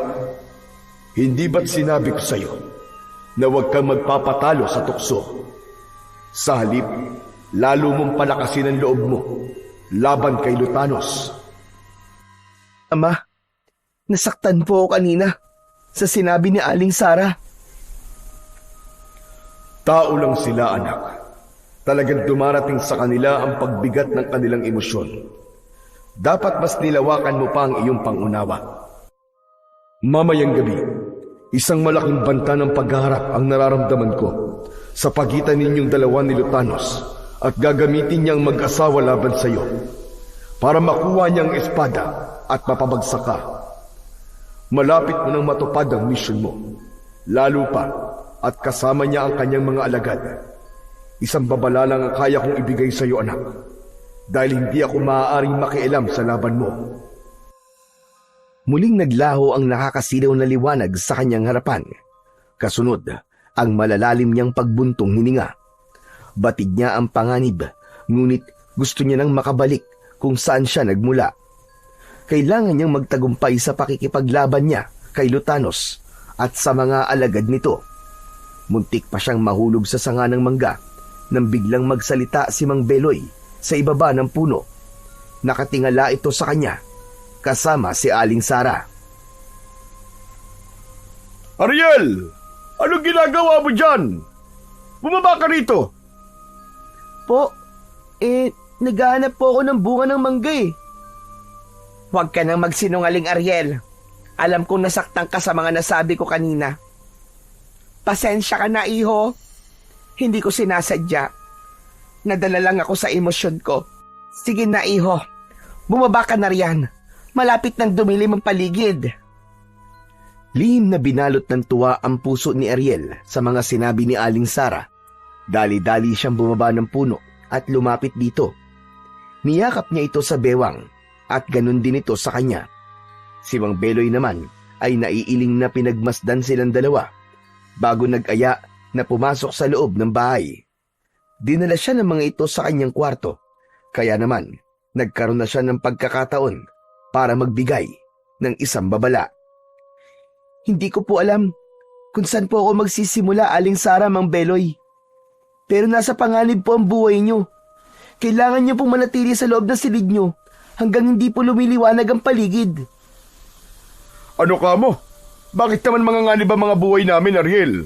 Tungkol ba to sa naikwento sa akin ni Sara na mga nangyayari sa'yo? Ipinagtapat ko na kay Beloy ang mga napapansin ko sa'yo, Ariel.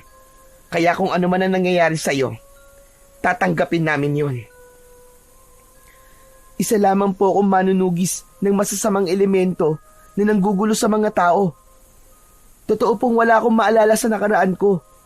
Ngunit ang dati ko pong gawain ang siyang naalala ng aking katawan. Kaya mahusay po ako sa pakikipaglaban. Yun lang po natira sa alaala ko. Hindi ko po alam kung ano po ang nangyari sa akin at nagkaganito ako. Pero alam ko po na may parating na panganib sa lugar na ito. Kahit ngayon lang po, makinig naman po kayo sa akin. O sige, sa pagkakataong ito ay magtitiwala kami sa'yo. Pero gusto kong mangako ka na mag-iingat ka. Opo, kayo na po sanang bahalang magpaliwanag sa mga magulang niyo at kapatid. Hindi po ako aalis hanggat hindi ko po nasisigurado ang kaligtasan niyo. Pagkatapos po nito, ay magpapaalam na rin po ako sa inyo. Inutusan ni Ariel na suubin o tawasin ang buong bahay ni Mang Beloy upang mabalutan ng proteksyon ang buong paligid laban sa alagad ni Lutanos. Nang maihanda ni Ariel ang kanyang sarili, ganun din ang kaligtasan ng mag-asawa at pamilya nito, ay lumabas siya ng bahay. Sa labas mismo ng bakuran siya naghintay habang binabayo ng kaba ang kanyang dibdib. Ay panay ang kanyang dasal na sana ay gabayan at proteksyonan din siya ng kanyang ama. Gustong gusto niya nang matapos ang misyon dahil gusto niya nang makabalik sa kanyang pinagmulan. Kaya lang, sa pag-aabang niya sa labas ay nagulat siya sa paghinto ng sasakyan na van sa tapat niya at sapilitan siya nitong ipinasok sa loob ng sasakyan. Napansin niyang maiitim ang mga mata nito, kaya alam niyang nasa ilalim ito ng panghihipnotismo ni Lutanos. Nagpumigla siya at kagad na pinalabas ang kanyang espada sa kanyang mga kamay. Lumitaw ang liwanag sa talim nito, kaya naman natigilan ang mga ito at mabilis na bumaba ng sasakyan dahil sa labis na takot. Nagulat na lamang siya sa biglang pagsulpot ni Mang Beloy sa labas ng sasakyan. May dala itong 2x2 at galit na galit sa 4 na lalaking sumubok na kidnapin siya. Ang mga walang hiya! Bumalik pa talaga kayo pagkatapos ng dukutin at patayin ang anak ko! Kilala ko kayo! Kayo ang kumuha sa anak ko! Maging si Aling Sara ay napalabas na din ng bahay nang makilala ang plaka ng van. Umiiyak itong dumampot ng bato at pinaulanan ng bato ang 4 na lalaking hindi makagalaw sa kinatatayuan. Ngunit iba ang kutob ni Ariel sa nangyayari. Parang sinadya na dalhin sa tapat ng bahay ang van para palabasin ang mag-asawa. Biglang kinabahan si Ariel nang maisip na parang nahulog sila sa patibong.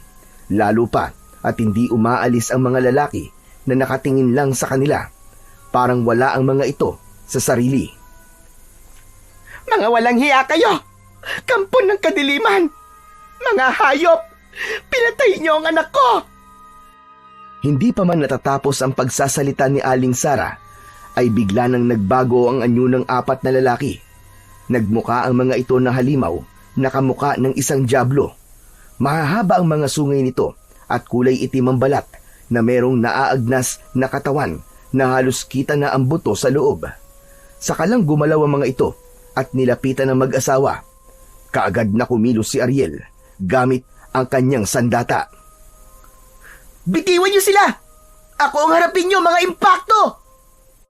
Sumerko sa ere si Ariel at pagbagsak sa lupa ay sakto sa nilalang na may hawak sa leeg ni Aling Sara. Inilusot niya ang kanyang talim ng sandata sa sikmura ng halimaw at lumabas ang malakas na liwanag sa talim. Mula sa sugat nito ay bumulwak ang kulay itim nitong dugo. Naging malapot na putik yun na may usok pang kasama. Dahil sa sakit ay umungol ang nilalang habang garalgal ang boses. Lumabas sa ilong, tenga, bibig at mata nito ang putik hanggang sa bumagsak ito sa lupa at naging abo. Aling Sara, pumasok na po kayo sa loob ng bahay at kahit na ano po mangyari ay wag na po ulit kayong lalabas. Marami po sila at kayong dalawa talaga ni Mang Beloy ang sadya nila. Gagamitin nila kayo at gagawing kasapi nila. Si Beloy, hawak siya ng 3 lalaki. Ako na po ang bahala sa kanila. Sige na po, pumasok na po kayo sa bahay. Hindi na hinintay ni Ariel ang iba pang sasabihin ni Aling Sara. Mabilis siyang tumakbo, papasugod sa mga kalalakihang may tangay kay Mang Beloy, papunta sa kakahuyan. Sinundan niya ito at iniligtas si Mang Beloy. Sinigurado na muna niyang nakapasok na sa bahay si Aling Sara bago niya pinalabas ang malakidlat na liwanag ng kanyang espada. Subalit biglang kumulog. Kumidlat ang langit, kasabay ng pagbagsak ng kulay itim na ibon. Ngunit sa pagtayo nito ay naging isang nakakatakot na nilalang na may kulay pulang balat. Kumislap ang hawak nitong sandata na may 3 talim sa dulo. Yun ang sandata ni Lutanos, ang tridente. Lumabas ang kulay itim na usok mula sa sandata at bigla siya nitong inatake ng kulay itim na usok. Tumama sa kanyang sikmura ang malakas na usok mula sa tridente. Parang may matulis na bagay na bumaon sa kanyang laman. Muntik niyang mabitiwan ang kanyang espada at pasadsad sa lupa siyang bumagsak habang namimilipit sa sakit. Kitang-kita niya ang bakas ng pag-aalala sa mukha ni Mang Beloy habang takot na nakatingin sa kanya at sakal ng halimaw na may hawak dito. Sinasabi ko na, wala kang silbing sugo ng iyong ama. Kailanman ay hindi ko hahayaang matalo ko ng isang batang walang silbi. Nagkakamali ka, Lutanos. Patutunayan ko sa'yo na hindi ako mahina. Nasa panig ako ng kabutihan na siyang pupuksa sa iyong kasamaan. Uubusin ko mga kampon mo at magkakasama ko kayong ibabalik sa tunay niyong mundo, sa impyerno. Kalokohan!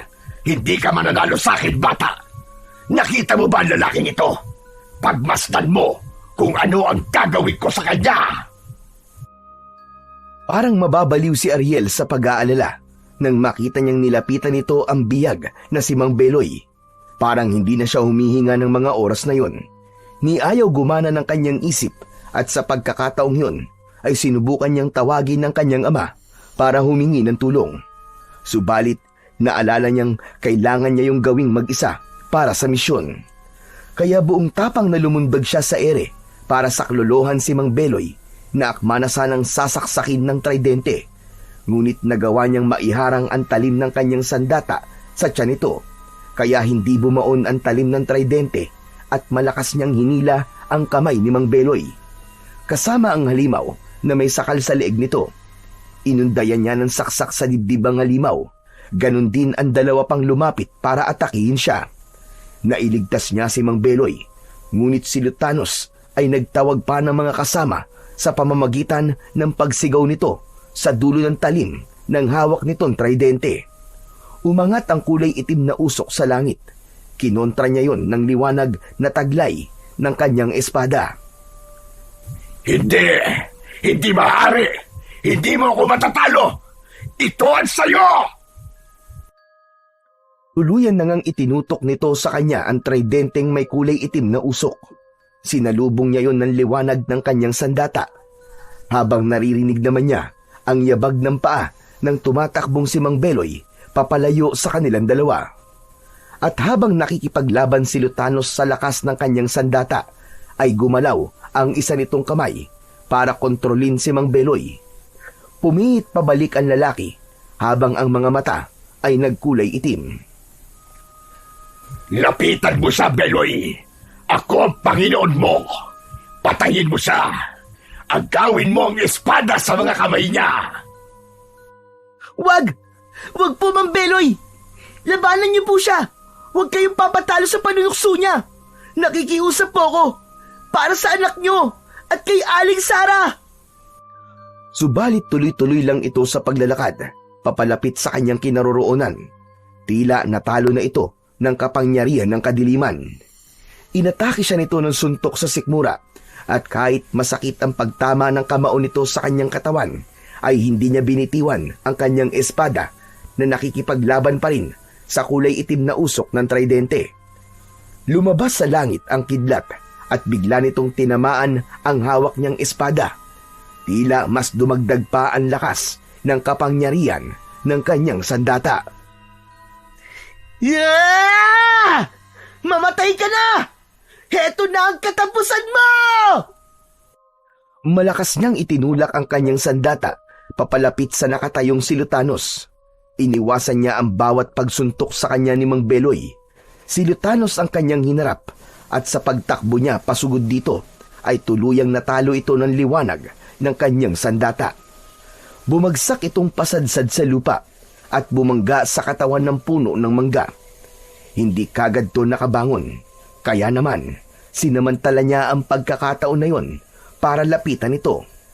Akma na sanang itatarak ang kanyang sandata sa mismong dibdib nito, nang bigla naman siyang tumalsik sa lupa. Dumating ang masasamang impakto para atakihin siya. Kaya naman, mas inuna niyang iligtas ang nagwawala pa ring si Mang Beloy, kaysa ang harapin ang mga bagong dating na impakto. Naisip niyang hubarin ang kanyang suot na damit at isinaklob niya yon sa ulo ni Mang Beloy, dahil ang damit na kanyang suot ay pag-aari ng anak nito. Hindi nga siya nagkamali sa naisip niyang paraan. Nawala ang epekto ng hipnotismo ni Lutanos kay Mang Beloy at napalitan yon ng pagyakap sa damit ng anak habang umiiyak. Mang Beloy, sige na po! Bumalik na po kayo sa loob ng bahay at wag po kayong lalabas! Pero, paano ka, Ariel? Sige na po! Kaya ko na po ito! Ulang na lang ay hilahin niya ito papasok sa loob ng bahay. Muling binalingan ni Ariel ang mga kalaban na mukhang asong halimaw. May mga pakpak itong lumilipad at iniikutan ang nakatayong si Lutanos. Bakas sa mukha nito ang panghihina ng katawan. Habol ang hininga na masamang nakatingin sa kanya.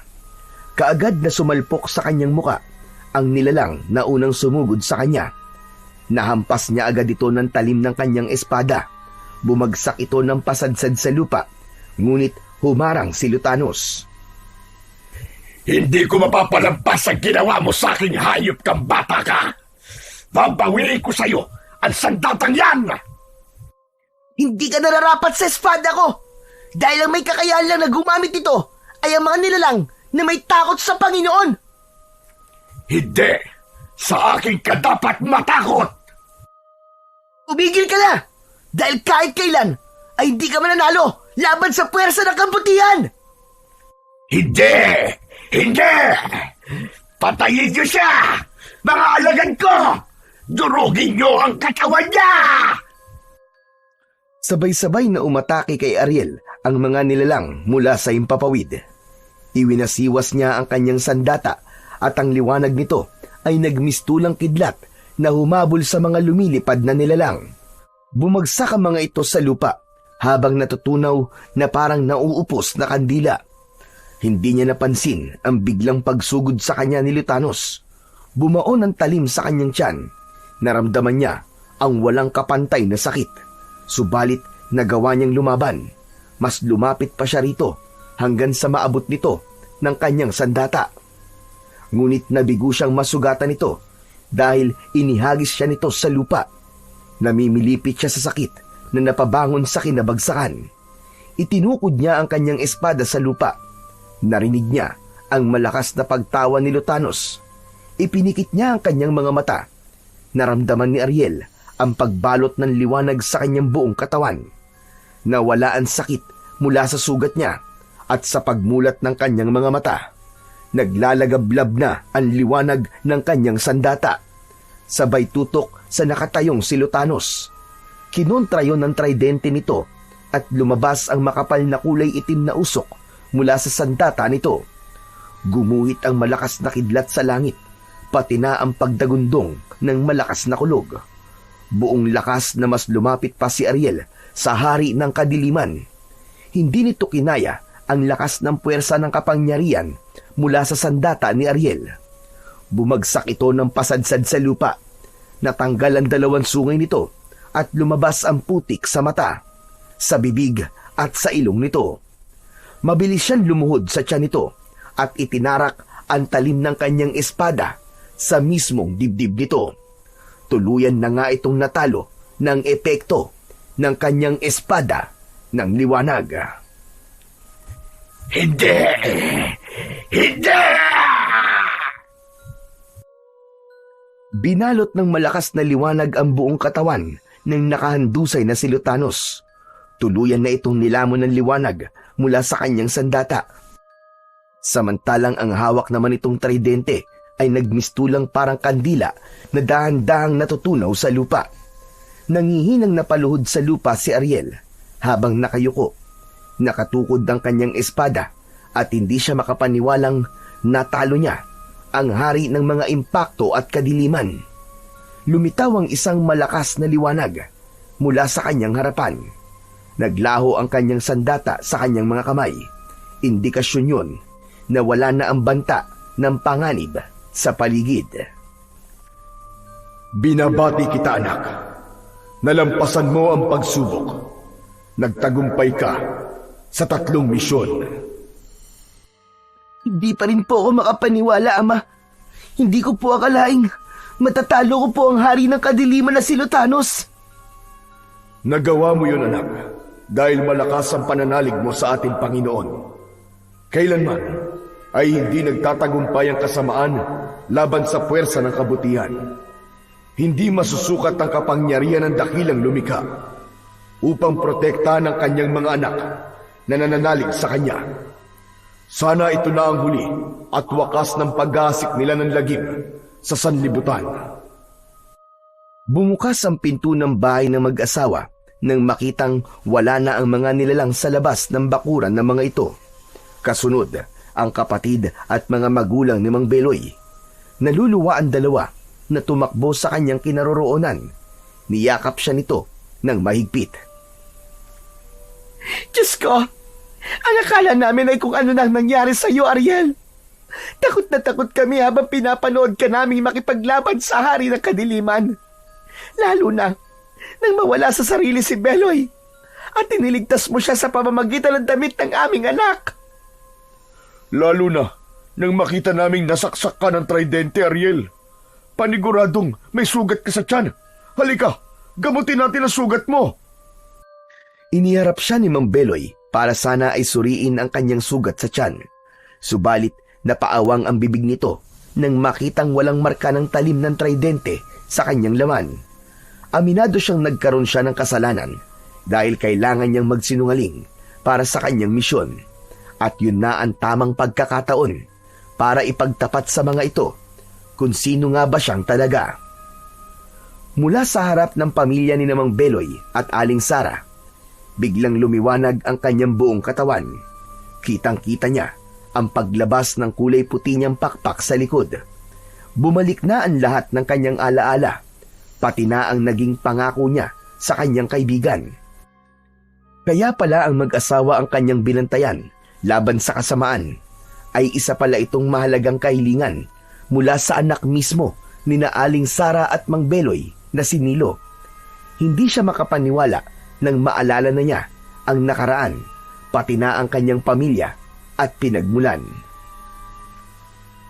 Kusa kung tinanggal ang bahagi ng alaala mo kay Nilo upang malaman mo kung ano ang kahalagahan ng magulang sa isang anak.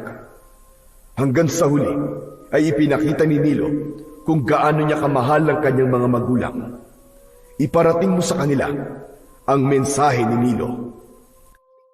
Aling Sara, Mang Beloy, marami pong salamat sa tulong nyo. Isa po akong anghel na anak ni Arkanghel San Miguel. Ipinadala niya po ako sa inyo para tuparin ang kahilingan ng inyong anak na si Nilo. Siya ang nawawala kong alaala. Upang malaman ko ang kahalagahan ng magulang sa pamilya at kung paano kayo naging mabuting tao sa inyong kapwa. Bilang pasasalamat, ay ipaparating ko po sa inyo ang huling mensahe ng inyong anak. Diyos ko, maraming salamat. Maraming salamat para sa mensahe ng aking anak, Ariel. Pinapasabi po niya na palagi niya po kayong binabantayan. Mahal na mahal niya po kayo. At ituloy niyo raw po ang buhay niyo kahit siya ay wala na. Palagi kayong maging mabuting tao at manatiling malapit sa Panginoon. Oo, Ariel, makakaasa siya na tutuparin namin ang kahilingan niya. Mahal na mahal namin siya. Pakisabi sa anak namin na mananatili siya sa puso ko. Napuno ng luha ang pisngi ng mag-asawa at mahigpit na nagyakap. Ang iba naman na nakakita sa pagkakaroon niya ng pakpak ay kasamang nabura sa alaala ng mga ito. Tanging sina Aling Sara at Mang Beloy lang ang makakaalala kay Ariel. Umangat ang kanyang mga paa sa lupa at kasama ng liwanag ni Arkanghel San Miguel, sumama siya sa hangin hanggang sa tuluyan ng nawala sa kanyang paningin ang mag-asawa. Nang gabing yun, ay nawala ang mga bakas ng mga halimaw at impakto sa lupa, habang ang natitirang nagmamaneho ng van ay sumuko sa pulis at itinuro ang mga kasamaan. Nabigyan ng hustisya ang pagkamatay ng anak na mga ito na si Nilo. Samantala, muling bumalik sa bahay ang mag-asawa sa tambakan ng basura. Nagulat ang mga ito nang makitang nakatayo doon si Don Manolo sa labas ng bahay ni na Aling Sara at Mang Beloy. Akala ng mga ito ay palalayasin sila dahil may hawak na papel si Don Manolo. Ngunit nagkamali ang mag-asawa. Ibinigay na nito ang titulo ng lupa sa dalawa. Humingi rin ito ng tawad sa mag-asawa. Simula rin ng araw na yon ay pinabantayan na ang lugar para sa mga taong magtatapon ng basura sa lugar na yon. Nagbayad din ng malaking halaga ang matanda para sa agarang paglilinis sa basura. Sobra silang nagpasalamat sa biglang pagbabago ng isip ni Don Manolo. Bumalik sa pagiging albularyo si Mang Beloy, habang ang damit na isinuot naman ni Ariel ang ginamit na gabay sa panggagamot nito sa mga tao. Bumalik ang mag-asawa sa kanilang mga dating gawain, habang ipinagpatuloy nila ang pagtulong sa kapwa. Ipinagpatuloy din nila ang kanilang mga buhay na laging masaya at may takot sa Diyos. Habang ang batang si Ariel ay makikitang may bakas ng ngiti sa labi, habang hawak ang espada ng liwanag na binigay sa kanya ng kanyang ama na isang arkanghel. Habang nakatunghay sa lupa mula sa langit, nangako siya sa kanyang sarili na hindi pa roon nagtatapos ang kanyang misyon. Patuloy siyang magbabantay para masiguro ang kaligtasan ng mga tao at itanglaw ang kanyang espada na may banal na liwanag ng langit sa bawat pusong naliligaw at nangangailangan ng liwanag sa kadiliman.